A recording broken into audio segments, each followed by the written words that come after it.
उस चिट्ठी में छुपा था ऐसा सच जिसे पढ़कर सब रो पड़े। कभी कभी एक कागज का टुकड़ा पूरे जीवन का सबसे बड़ा राज अंदर छुपाए रखता है। 25 साल तक गुम रहने के बाद यह चिट्ठी लौटी और इसके साथ लौटी एक माँ के आंसुओं में भीगी हुई उम्मीद, एक बेटे की अधूरी कहानी और वो सच जिसने सुनने वाले हर दिल को हिला दिया। कहानी की पूरी सच्चाई जानने के लिए हमारे साथ अंत तक जुड़े रहिए और अगर आपको हमारी मेहनत पसंद आए तो चैनल को लाइक, शेयर और सब्सक्राइब जरूर करें। भोर का समय था। गांव की पगडंडी पर हल्की हल्की धुंध फैली हुई थी। खेतों से आती ठंडी हवा के झोंके पुराने कच्चे मकानों की दीवारों को छूते हुए गुजर रहे थे। उसी गली के आखिर में मिट्टी की दीवारों वाला एक छोटा सा घर था जिसके आंगन में तुलसी का चौरा और कोने में बुझा हुआ चूल्हा पड़ा था। दरवाजे पर बैठी थी माया देवी, उम्र लगभग 75 साल, सफेद साड़ी में लिपटी, आंखों में इंतजार की अनगिनत परतें। हाथ में एक पुराना पीला हो चुका लिफाफा था, पर वो खाली था। असल चिट्ठी तो अभी तक आई ही नहीं थी। माया देवी की निगाहें हर सुबह एक ही रास्ते पर टिक जाती, वह रास्ता जहां से डाकिया आता था। गांव के लोग कहते थे, अम्मा अब कौन चिट्ठी भेजेगा, अब तो सब फोन का आजमाना है। पर माया देवी के लिए वह चिट्ठी सिर्फ कागज नहीं थी, वह उनका आखिरी सहारा था अपने बेटे से जुड़ने का, जिसे उन्होंने 25 साल से नहीं देखा। 25 साल पहले का वह दिन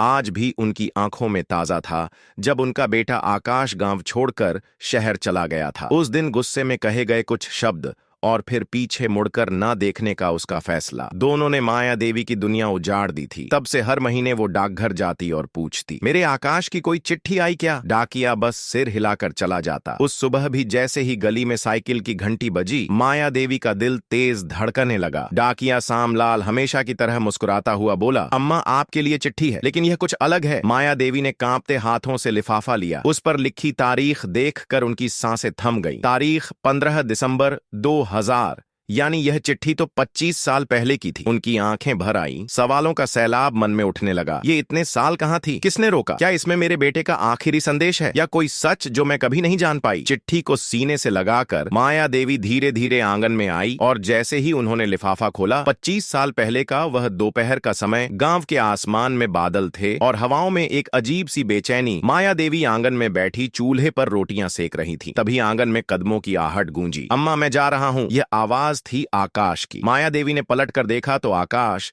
एक पुराना बैग कंधे पर टांगे, आंखों में ना जाने कितनी जद्दोजहद लिए खड़ा था। कहां जा रहा है बेटा? शहर काम की तलाश में। माया देवी के हाथ थम गए। शहर? लेकिन तू तो कह रहा था खेत संभालेगा, यही रहेगा। शिवा ने एक गहरी सांस ली। अम्मा खेत से 2 वक्त की रोटी तो मिल जाएगी, पर सपने सपने यही दम तोड़ देंगे। मैं चाहता हूं कि आप आराम से रहें, मैं पैसा कमा कर भेजूंगा। माया देवी की आंखें नम हो गईं। पैसा सब कुछ नहीं होता आकाश। माँ का आंगन, उसकी सांसों की छाव, यह भी जरूरी है। पर बात यहीं नहीं रुकी। उस दिन पिता और बेटे के बीच कुछ तीखे शब्द भी हुए। पिता ने गुस्से में कहा, अगर इतना ही बड़ा आदमी बनना है तो जा, पर फिर पीछे मुड़कर मत आना। ये शब्द आकाश के दिल में तीर की तरह उतर गए। वह बिना कुछ कहे बैग उठाकर घर से निकल पड़ा। माया देवी दरवाजे पर खड़ी रोती रही, पर आकाश ने एक बार भी पीछे मुड़कर नहीं देखा। उस दिन से माया देवी के लिए हर सवेरे का मतलब था एक उम्मीद कि शायद आज आकाश की चिट्ठी आएगी। पहले पहले कुछ साल तक चिट्ठियां आती रहीं, जिनमें शहर की बातें, नए काम की खुशखबर और माँ के लिए चिंता लिखी होती थी। लेकिन फिर अचानक चिट्ठियां आना बंद हो गईं। गंगा देवी को कभी समझ नहीं आया कि उनके बेटे ने लिखना क्यों बंद कर दिया। क्या वो ठीक है? क्या वो उनसे नाराज है? यह सवाल उनके दिल में जमे रहे और समय बस चुपचाप बीतता चला गया। अब 25 साल बाद वही खोई हुई चिट्ठी उनके हाथ में थी। क्या इसमें उनके बेटे के गुम होने का राज छुपा है या कोई आखिरी अलविदा? माया देवी के हाथ हल्के हल्के कांप रहे थे। 25 साल पुराना लिफाफा जिसके कोने समय ने पीले और नाजुक बना दिए थे। उन्होंने धीरे धीरे उसकी मोहर तोड़ी और अंदर से एक पुराना तहक किया हुआ कागज निकाला। कागज पर स्याही हल्की पड़ चुकी थी, लेकिन अक्षर अब भी साफ थे। जैसे ही उन्होंने पहला शब्द पढ़ा, अम्मा उनकी आंखें भर आईं। उस एक शब्द में जैसे आकाश की आवाज गूंज उठी, वो आवाज जिसे उन्होंने वर्षों से सिर्फ अपने सपनों में सुना था। अम्मा जब आप यह चिट्ठी पढ़ेंगी शायद मैं यहाँ ना रहूं। माया देवी का दिल जोर से धड़क उठा, आंखें धुंधली हो गईं, पर उन्होंने कागज को और पास खींच लिया। मैंने आपसे कभी सच नहीं कहा। उस दिन मैं सिर्फ काम की तलाश में नहीं जा रहा था, बल्कि एक ऐसे कर्ज से भाग रहा था जो मैंने अपने दोस्त के लिए लिया था। वो दोस्त मुसीबत में था और मैंने बिना सोचे समझे उसके लिए दस्तखत कर दिए थे। कर्ज चुकाने के लिए मैं हर जगह गया, लेकिन लोग मुझे ही दोषी ठहराते रहे। माया देवी की सांसें भारी होने लगी। उन्होंने अपने दिल पर हाथ रखा। हे भगवान, मेरे बच्चे ने यह अकेले कैसे सहा। चिट्ठी आगे लिखी थी, अम्मा मैं आपको खतरे में नहीं डालना चाहता था, इसलिए गांव छोड़ दिया। मैंने सोचा था 2-3 साल में लौट आऊंगा, लेकिन हालात ने मुझे हर बार दूर कर दिया। अगर यह चिट्ठी आपको मिली है तो शायद मैं लौटने की राह पर हूँ। आप नाराज हो तो सजा देना, लेकिन एक बार गले लगा लेना। शब्द यही खत्म हो गए। कागज के आखिरी हिस्से पर स्याही फैली हुई थी, जैसे लिखते वक्त आंसू गिरे हो। माया देवी ने चिट्ठी को सीने से लगा लिया। उनकी आंखों से आंसू बहते रहे, पर दिल में एक उम्मीद भी जाग उठी। अगर वह लिख रहा था कि लौटने की राह पर हूँ, तो क्या वह सच में आया होगा? पर फिर एक सवाल चुप गया, अगर वह सच में लौटा था तो वह आज तक क्यों नहीं आया? माया देवी जानती थी कि अब उन्हें जवाब ढूंढना ही होगा। माया देवी ने चिट्ठी को धीरे से मोड़ा और अपनी गोद में रख लिया। उनकी नजर अब दरवाजे के पास खड़े डाकिये सामलाल पर टिक गई। आवाज धीमी थी, पर उसमें एक बेचैनी साफ झलक रही थी। सामलाल, यह चिट्ठी इतने साल बाद कैसे आई? सामलाल थोड़ा झिझका, अम्मा सच कहूं तो ये मेरे पास कल ही आई है। कल? लेकिन यह तो 25 साल पुरानी है। माया देवी की आंखें फैल गईं। सामलाल ने गहरी सांस ली। अम्मा, यह चिट्ठी असल में कभी आप तक पहुंची ही नहीं थी। उस वक्त जो डाकिया था वो इस गांव का नहीं था। बाद में पता चला कि उसने कई चिट्ठियां अपने घर में दबा रखी थी। पता नहीं किस वजह से माया देवी का माथा सिकुड़ गया। मतलब मेरे आकाश ने चिट्ठी भेजी थी और मुझे पता भी नहीं चला। सामलाल ने सिर झुका लिया। हाँ मां, कल उसके बेटे ने वो पुराना बक्सा साफ करते समय यह चिट्ठियां पाई। उसमें कई लोगों की चिट्ठियां थीं और यह भी। उसने सारी डाकघर में जमा कर दी। माया देवी ने महसूस किया कि उनके हाथ ठंडे हो रहे हैं। 25 साल का इंतजार सिर्फ इसलिए क्योंकि किसी ने अपना फर्ज नहीं निभाया। सामलाल, उस वक्त के बाद क्या मेरे आकाश की ओर कोई चिट्ठी मिली? सामलाल ने सिर हिलाया। नहीं अम्मा, बस यही एक। माया देवी की नजरों में अब सिर्फ एक ही सवाल था, अगर आकाश सच में लौटने की राह पर था तो फिर उसके बाद वह कहां गायब हो गया? सामलाल ने धीरे से कहा, अम्मा मैं शहर जाकर पता करता हूँ, पुराना पता चिट्ठी में होगा, शायद वहां कोई सुराग मिले। माया देवी ने चिट्ठी को अपने सीने से और कसकर लगा लिया। उनकी आंखों में अब दर्द के साथ साथ एक दृढ़ निश्चय भी था। नहीं सामलाल, इस बार मैं खुद जाऊंगी, चाहे कुछ भी हो, मैं अपने बेटे को ढूंढ कर ही लौटूंगी। आंगन में खामोशी छा गई। बस दूर कहीं पीपल के पत्तों की सरसराहट थी और माया देवी के दिल में उठती एक नई हलचल। 25 साल का इंतजार अब सफर में बदलने वाला था। अगली ही सुबह गांव की कच्ची सड़क पर एक छोटी बस खड़ी थी। माया देवी हाथ में लोहे का छोटा सा बक्सा और उस पुरानी चिट्ठी को कसकर पकड़े धीरे धीरे बस में चढ़ी। गांव के लोग हैरान थे। अम्मा, इस उम्र में कहां जा रही हो? माया देवी बस इतना बोली, अपने आकाश को लाने। बस के भीतर खिड़की के पास बैठकर उन्होंने पहली बार गांव को उस नजर से देखा जैसे शायद आखिरी बार देख रही हो। खेत, तालाब, पीपल का पेड़, सब जैसे उन्हें रोकना चाहते थे, पर उनके दिल में अब डर की जगह एक अजीब सी ताकत थी। 3 घंटे के सफर के बाद बस शहर पहुंची। माया देवी के हाथ में वह पुराना पता था जो आकाश ने चिट्ठी में लिखा था। गुलमोहर चौक, पुरानी मिल के पीछे, कमरा नंबर 15 इंच। सामलाल ने उनके साथ एक नौजवान को भेजा था। नाम था अर्जुन, जो शहर में काम करता था। पंकज ने कहा, अम्मा पुरानी मिल तो अब बंद हो चुकी है, पता नहीं वहां कोई रहता भी है या नहीं। माया देवी चुप रही, बस पैदल चल पड़ी। गुलमोहर चौक पहुंचते ही उन्हें पुराने समय की रौनक के बजाय जर्जर इमारतें और टूटी सड़कों का मंजर मिला। पुरानी मिल के पीछे पहुंचकर पंकज ने दरवाजे पर दस्तक दी। एक दुबला बुजुर्ग आदमी बाहर आया। कमरा नंबर 15? पंकज ने पूछा। बुजुर्ग ने सिर हिलाया। हाँ था, लेकिन अब वहां कोई नहीं रहता। 25 साल पहले जो लड़का था वो अचानक गायब हो गया। लोग कहते हैं उस पर कुछ गुंडों का कर्ज था। माया देवी का दिल धक से रह गया। क्या उसका नाम था? बुजुर्ग ने ध्यान से देखा। हाँ, आकाश ही था। अच्छा लड़का था, लेकिन परेशानियों में घिरा हुआ। एक दिन यहां से चला गया